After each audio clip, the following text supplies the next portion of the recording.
actually draws like it's supposed to. Look at these. Repeatability. I have to get something to stop. Make it not so hard on the pen going down because I'm flattening ends of pens. It cost me a fortune in pens. The way I'm going to break them. I also have to find a better way of putting the pen in the holder because I've actually got to pull it all apart to be able to get it in the holder. Didn't think that through too clearly. So I'm just rerunning the program.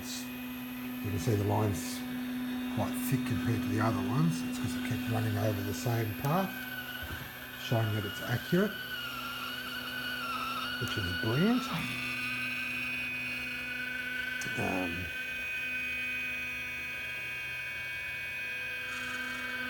These little boxes that we're about to draw in a second, somewhere. Oh no, we'll go fully around the outside first.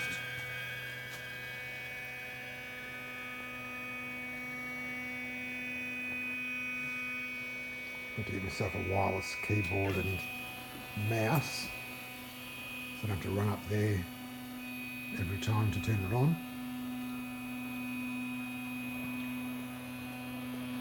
So now this corner would lift, go down here to draw these squares or oblongs that I don't know why they were there.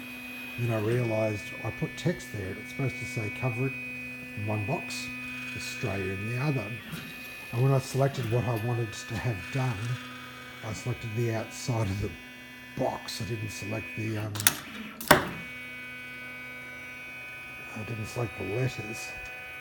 So that was a bit of a flaw. But at least I know what it is. And now to do the handle cutouts. There's a brutal pressure dropping down. I can't turn the pressure down anymore, otherwise it won't work. And then around here we come around to this stop. Now why is it stopped there? It's got another handle to go. There's a fault in the code. No, well, look, the code's fine. And then I realised I'm running a demo program of Mac 3 rather, and it only goes up to 500 lines of code. And that's where the 500th line finished.